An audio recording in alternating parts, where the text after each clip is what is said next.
I'm going to share some stories from the front lines, and what I'm not going to do, I don't want to get into all the bloods, meaning all the beheadings and the baby cookings and that kind of, because A, I'm going to start crying, and B, we just heard about the light, and I want to focus on the positive. There are so many beautiful stories coming out of Israel right now, and I want to share some of the incredible, incredible stories.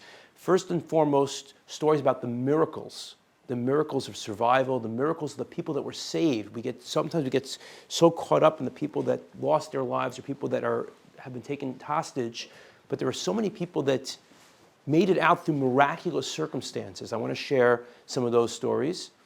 The second thing I want to do is share some of the stories of the beauty of the Jewish people, how we've come together, what we've accomplished since the massacre is really something unbelievable. And finally, at the end, I want to share opportunities for us to make a difference, things that we could do right here in LA to really help in Israel. And I apologize, I'm not doing much of an introduction. I've been here before, so if you've met me, then you already know me. If you haven't met me yet, then you'll have to find me afterwards. Because I never like to go over, and I don't want to keep people beyond, people have to get somewhere. But when we're done, if you want to hang out and talk and question, or you want to take me to the airport, actually I need a ride, then we can get to know you. So first, in terms of just the amazing miracles, each Hamas terrorist, there were over 3,000 terrorists that came into Israel October 7th. Each Hamas terrorist, the mission was to murder at least 10 people. Ideally, they wanted to kill 100 people each. But minimum quota was 10 deaths. Now, if you think about it, they were coming with machine guns, grenades, RPGs, and they're attacking, for the most part, civilians, men, women, children, babies, elderly, Holocaust survivors. This is not exactly going to be a fair fight. If you do the math, I know I met some people here that are in finance and other industries, you do the math, 3,000 terrorists, if each one kills 10 people, that would be 30,000 deaths. If each one killed 100 people, that would be 300,000 deaths. And miraculously, only 1,400 were killed. Now, I say only with pain because every life is a world. And we can't say only, but it's still amazing to think about the miracles here, the miracles of survival. And I heard from some inside information from the army that Iran is actually not happy with Hamas. Iran's plan, they had a grand plan, was to have a simultaneous attack with Hamas attacking from the south, Hezbollah attacking from the north, the Houthis in Yemen sending missiles and drones, and having planted Hamas terrorists and sympathizers inside Israel, in Jerusalem, attacking from within the country, all simultaneously. There could have been 3 million killed. But what happened was Hamas heard about the concert, the peace concert of people who were praying for peace and wishing for peace and saying, let's all get along and we love Arabs, and that was basically the concert. They said, wow, over 1,000 civilians, unarmed, in the desert, they couldn't resist the temptation, and therefore they jumped the gun, and they ended up saving hundreds of thousands of lives by doing that.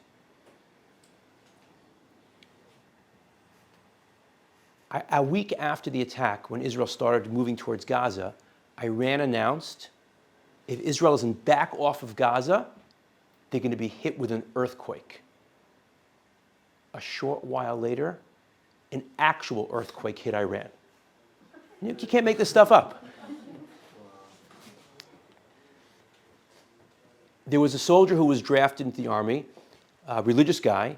He comes into the headquarters. He's got his gun. He's got, all his paraphernalia. He's ready to go in. A lot of people are very excited, very motivated to go in, to help, do what they can. The commander was completely secular. He looks at this religious soldier. He says to him, I need you to pray right now. He goes, no. I'm here with my gun.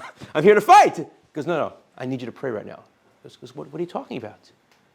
He says, right now we have 15 troop carriers that are stuck.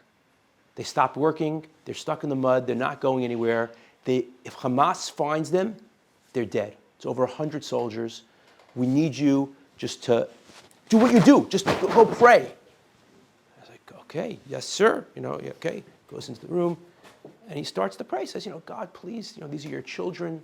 They're trying to bring your children home who have been kidnapped. If you could please help them. 1 minute, 2 minutes, 5 minutes. After 15 minutes, the commander comes running into the room and gives the guy a huge hug. He says, what's going on? He says, after you prayed for 1 minute, one of the vehicles all of a sudden started working again.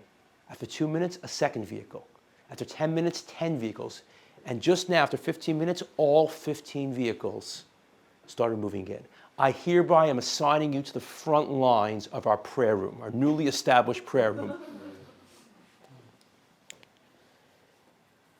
It is unbelievable. There's another story of a girl. She approached her rabbi. She said, I've been saving money since I was a little kid in my piggy bank. I now have 6,000 shekels saved. I would like to donate all of the 6,000 shekels to buy tzitzis, to buy tzitzit for the soldiers, a spiritual bulletproof vest. And the rabbi says, look, it's a beautiful thing, but you don't have to give all your money. I mean, you could go in and give a portion, maybe give 10%, maybe give 20%. She goes, no, I want to give everything. People are giving their lives. I want to give what I have. Okay, fine. So he orders the tzitzis. He then travels south. This is within a day or two of the massacre. Travels south to distribute tzitzis. And as he's traveling, there's a roadblock. And he stopped. The soldier, he can't go any further. There's a terrorist on the loose. We're still trying to find the terrorists who are still roaming the streets here in Israel. You can't go any further. He goes, okay. So he started giving out tzitzis where he was to different soldiers. And then he saw he had a lot left. So he goes to the commander, please, I want to go further. No, you can't go. But the girl, 6,000 shekels, he starts explaining the story. I have to deliver these. So, you know what? You can't drive because it's not safe. Come with me in my armored vehicle, and I'll take you further. So he takes him further.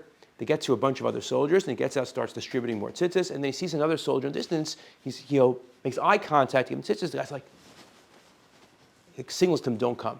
He's not sure why or what's going on. So he takes a pair of tzitzis, he folds it up, rolls it up into a ball, and he throws it to the soldier. A wind came out of nowhere, grabs the tzitzis, swings it like a 90-degree angle, and it lands on the head of a heavily armed terrorist who had a bunch of grenades he was about to throw. He got stuck like this, and they were able to shoot him before he killed everyone around him.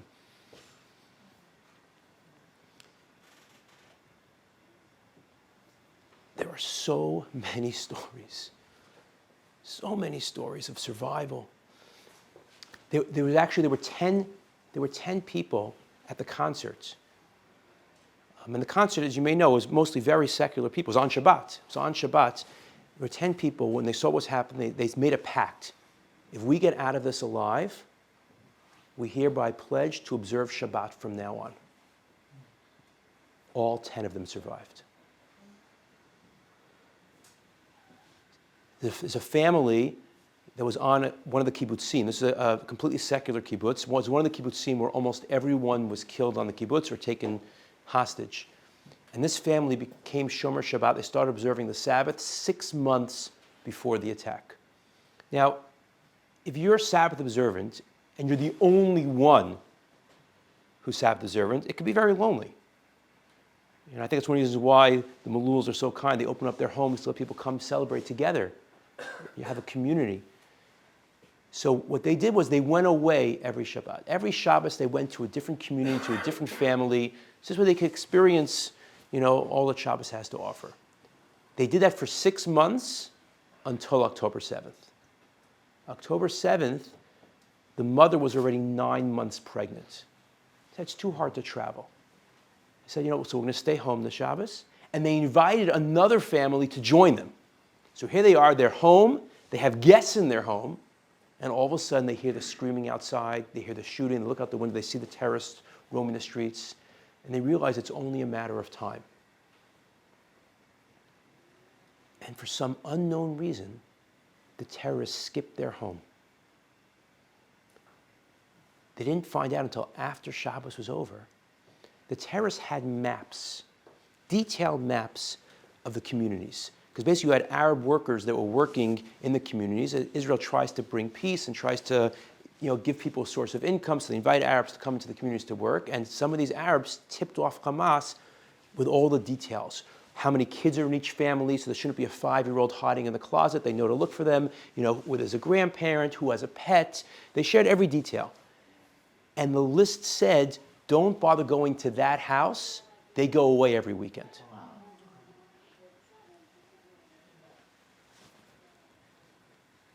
There was another family, as long as we're on the Shabbos theme, where the only people home was the mother and their children.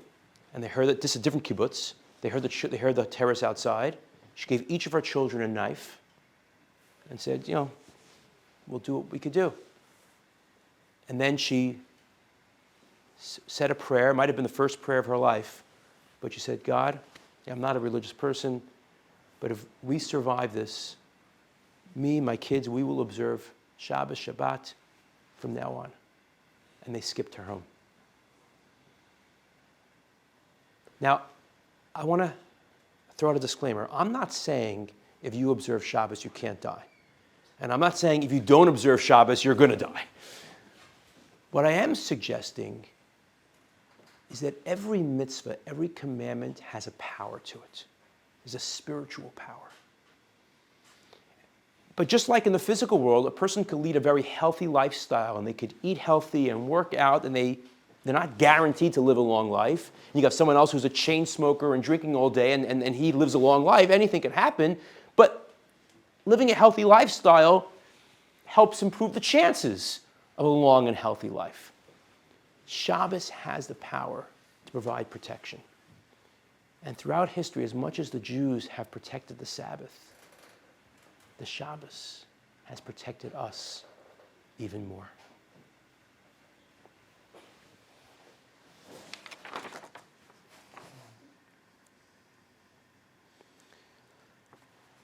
Share one other Shabbos story. There was a moshav Tifrach, right near the border, which is a mixed religious secular moshav. And they often had debates, should we close the gate for Shabbos or not close the gate for Shabbos? And the more religious people wanted to keep it closed, they wouldn't have cars going in and out on Shabbat. And the more secular said, no, we want to go in and out. So it was always opened until October 7th. Right before October 7th, because it was Shabbos and it was Simchas Torah, the holiday Simchas Torah, the secular people in this moshav agreed, you know what, for this one time, we'll close the gate. The gate was a really hard, heavy gate. And when the terrorists got there, they had too much trouble opening it. It's taking too much time. They skipped the moshav. Everyone was saved in that moshav. My guess is they're closing it every Shabbos now. Okay, I want to segue now to the miracles of the Jewish people. This might be the first war in the history of the world where more people are running towards the land that's being attacked than running away from it. Right? Imagine someone from Ukraine who was not in Ukraine when Russia attacked, and they're saying, "Oh, let's go back to Ukraine for the war." It's unbelievable. The enlistment rate, anywhere from 30 to 50% extra people volunteered to join the army who weren't called up. My son's one of them. My son's a paratrooper, and his unit wasn't called because they had already finished their service, but they hadn't yet started the Miluim. So it's like in between, so they were never called. So my son and his entire unit reached out to the commander, "Please, we want to come, take us." And they said, "Okay, that's great, but we don't have enough supplies. We don't have enough ammunition, we don't have enough guns, we don't have enough bulletproof vests." So my son and his friends went ahead and raised the money in order to be able to have the equipment so they could go serve and join. My nephew, who was called up, my nephew's part of Givati, which is having a lot of action right now. He got married a few months ago, and his wife is pregnant. Now imagine you're that woman. Your brand new husband has left you, you're pregnant, and you don't know if you're ever going to see him again. And you might think a person's just going to wallow in self-pity. You might think they're just going to cry all day. You know what she's doing? She's spending her time arranging meals for families that lost their homes and were relocated due to the fighting. Before a recent Shabbat, she personally baked 300 challahs to help support those families. There was a person in Israel whose mother passed away in America right after Simchas Torah. So he went to the airport to try and fly back to America, which was not easy to do. Most of the airlines canceled their flights. But he figured, I'll try. He goes to the counter, explains, my mother passed away, I want to go visit her. Do you have any seats? And the El Al agent said, I'm sorry, there are no seats. There's a guy next to him checking in his luggage. Take my seat. And he went home. One of my friends got a phone call. Can you host a family for Shabbat? This was the first Shabbos after the massacre. A lot of people from the South were displaced. Can you host a family? He said, let me check with my wife. I'm sure we probably can. Check his wife. 45 minutes later, he calls back and says, yeah, we're happy to host a family. He says, I'm so sorry, you're too late. He goes, what do you mean we're too late? It's only 45 minutes ago. How many people needed to be hosted? 6,000 families. 6,000 families in less than 45 minutes all had places to stay for Shabbos at complete strangers' homes. Mi ka'amcha Yisrael. Who is like the Jewish people? There was a religious woman who was drafted to the reserves. That might be the phone call for her right now. And her friend said to her, look, obviously it's not an exciting time right now. You're going to serve your country. But maybe when you go there, for the training and you're meeting everyone, I know you've been looking for a shidduch, you've been looking for a soulmate for a long time. You're going to have some nice boys there. Obviously they're very idealistic and they care about the country. Maybe keep your eyes out. You're looking for a religious boy, look for a nice religious boy, and maybe, there could be some positive stories coming out of this. So she says, okay, that's a nice idea. So she goes and she's looking around and she speaks to her friend a couple of days later. She says, so, do you see any religious boys? She says, plan's not going to work. She says, what do you mean, why not? Because every single soldier is wearing a kippah and tzitzis right now. Doesn't matter how chiloni, how secular they are, all of a sudden, every single soldier is a believer and wants that spiritual bulletproof vest. I have no way of knowing who's religious and who's not. We are an unbelievable people.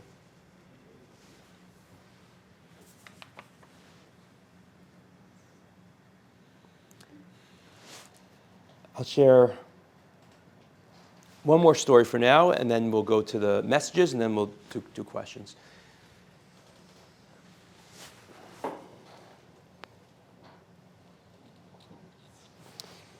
There was a guy in America whose son was killed on October 7th.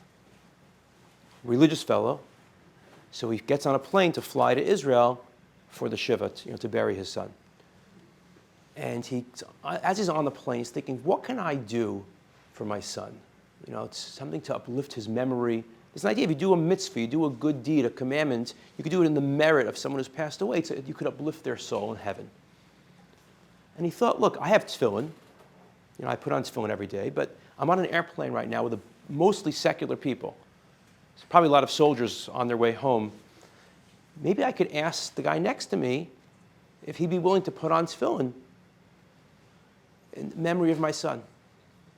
He's a little bit bashful to ask because, like, you don't want to impose. No one wants to, force religion on someone else or to make them uncomfortable. So he, tried to, in a very non-pushy way, just to mention, I have this tefillin if you're interested.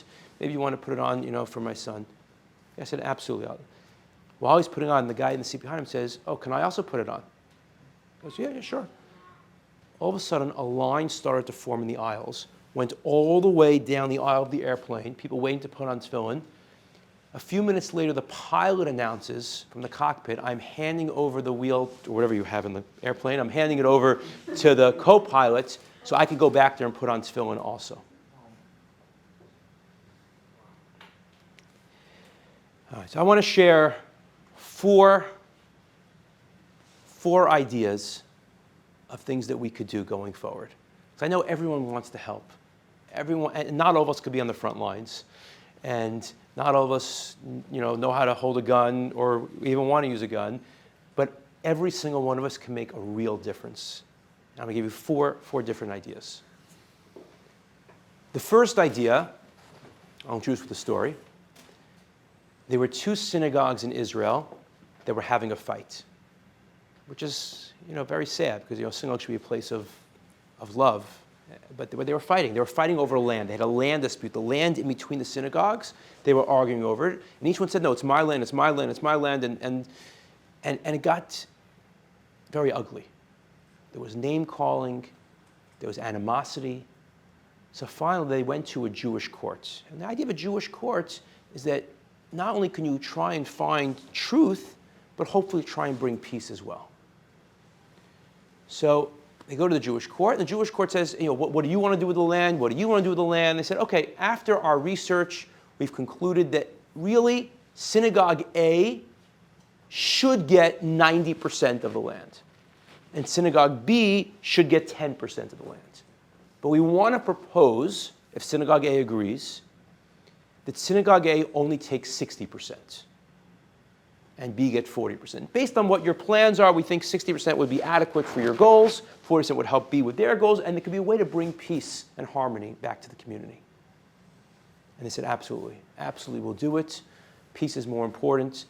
And they embraced, and exactly 2 weeks later, a Hamas rocket landed on the disputed land. The synagogues were both packed with people at the time, and for some unknown reason, the rocket failed to explode. The power of peace. So idea number one is perhaps we could make more of an effort of being kind to each other, of not passing judgment on each other. So many times people get into fights with their friends and their family, and it's really just a misunderstanding. If we could try to hold back from judging others, to give people the benefit of the doubt, to do something kind, especially for someone who you don't get along with so well. If we could each try and think this week to look for someone who's maybe not my best friend, maybe someone who, and to do something nice for them. Imagine the merit. That's idea number one. Idea number two. We spoke before about the power of a mitzvah. There's 613 to choose from. Each of us could think to ourselves, what's something we want to work on? Let's give you an example. Right now we're basically studying Torah. We're learning, and you do that every week. We're learning Torah. According to Rav Asher Weiss, one of the leading rabbis in Israel, every person that studies Torah, it protects 1,000 people in Israel. Imagine that. So that means if we have 30 people in the room right now, that's 30,000 people whose lives we are protecting. What a power that we have. And you could do that on your own, even with a computer, with so many great websites you could learn with. Unbelievable. So that's idea number two. Idea number three. I wear many hats. One is Director of Missions at Or Sameach.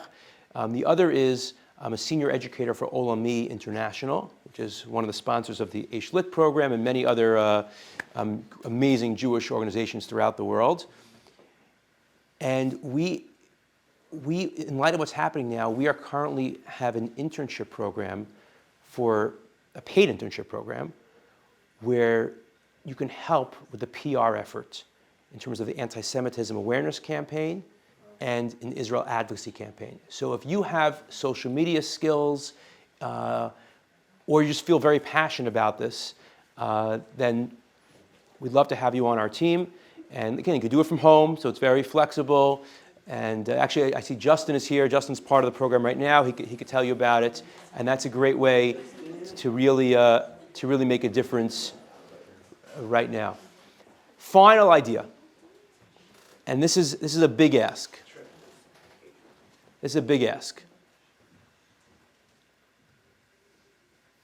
I mentioned before that this is the first time in the history of the world that you have more people running to Israel than running away from it. I want to give you guys the opportunity to do just that. There are several solidarity trips happening now. One of them that I'm organizing, basically you go for 10 days. It's a free trip. And we'll give you a stipend towards the airfare as well, like $1,000 towards your flight. So you get free ground costs and $1,000 towards the flight. And to go and help rebuild. We'll visit some of the communities that have been devastated. We'll do, make packages of food packages for people that have been displaced. Of course, we'll have some learning and some praying and bonding and really showing the people of Israel that we're not just there in spirit. We could be there in person. And by the way, if 5 guys sign up for this, Rabbi Jack might even join us as well on the trip. Yeah, if his wife lets. So. Any 5 girls here joins? Maybe we'll see. So we don't discriminate. Anyway, so before we get to the Q&A, what we're going to do is we're going to pass out. These are my QR codes. Okay, I need them back. So you're only getting it temporarily. What I'd like everyone to do is basically take out your camera, you take a picture of the QR code. That brings you to my WhatsApp, and send me a message with the following information. Number 1, who you are, how old you are, maybe something about yourself, like what you do. Number 2, what you'd like more information about. Would you like information about the Solidarity Mission? Would you like information about the paid internship, to do social media marketing for Israel? Would you like information about websites where you could learn online, just study Judaism on your own to give merits to the Jewish people? Whatever information you want. Do you want internships? Would you like to do an internship in Israel? Maybe you're in between jobs and you want to, get a leg up. Whatever you want. Maybe you want to study in yeshiva. Whatever it is, message me, and obviously mention I'm your new favorite rabbi. Okay, that's an important one. So we'll pass these out, and then while we're passing them out, maybe you don't mind this out. You might give them out. We'll do questions and answers while they're going around. Okay, you could ask questions about Israel, about me, about Judaism, really whatever you want to know. Okay, and then and after you scan the thing, then just pass them back to me. I'll send some to the back also, just so you guys you can take care of the back. The one I'm involved with is December 21st to the 31st. But there are several options. Rabbi, I have something to say. Yes, please. Yeah. The truth is, a lot of the Palestinian civilians are thanking us. They've really been held captive by Hamas. Hamas is even shooting at them when they tried to flee. Because they want their human shields there. So again, something the world doesn't know, but there are a lot of people in the area, and a lot of Palestinians that really would much prefer to be with Jews and be under Israel's control than be under the Hamas leadership. Okay, questions, comments, thoughts, concerns. By the way, keep those messages coming. Rabbi Bryks is amazing. Rabbi Jack's also amazing. I want to come to Israel with you. Are you getting messages? Mm-hmm. Sign me up for the internship. I love your tie. Yes? I did meet in New York because I messaged you and I told you about the Spain trip, and I went on the Spain trip. You told me about it. Wow. You see that? So, what's your name? Marla. You didn't know that till now? Like you? Actually, I think I saw you speak in New York when I lived in New York. Uh huh. Your thing when you did. You found our WhatsApp history. Okay. So by the way, Let me know how it's not a Spain trip. I did. I went with it. she is not the only one. By the way, there's another guy here who told me he did a trip because I said it last time. So this is not game. This is real. You message me, I will find you an amazing opportunity for you to do whatever it is. Okay. Oh, also while we're doing questions, if anyone is heading towards the airport, you are? I'll take you. I don't go out of your way. If someone passing the airport, anyway, if someone is, let me know. If not, I could Uber it, so it's not a problem. I'd be happy to. Thank you. Sure. Yeah. I am actually going towards the. You are? Okay, so you guys could do rock, paper, scissors. He lives over there. It does, really? Okay. All right, final 30 seconds to send in your messages. Nice. All right, someone just wrote, interested in solidarity trip to Israel. You have to write your name, how old you are, what you do. Don't leave out details. You also have to find the right trip for you. Some trips are for young professionals, some trips are for university students, some trips, so put some details also so we know what's the right. You help out, yeah. Just basically, it's a free app. You could download it. Like not letting me set up right now. It's like you need to wait 1 hour. So. All right. Meantime, if lady in purple, what's your name again? Maddie. Maddie, could you collect the things? Oh, and Celine, great, thank you. Okay, I want to thank you guys so much for your time, and I'll be around for a few minutes until I head to the airport in case you want to ask me anything personally. Thanks so much. Thank you, Rabbi. Thank you. Thank you.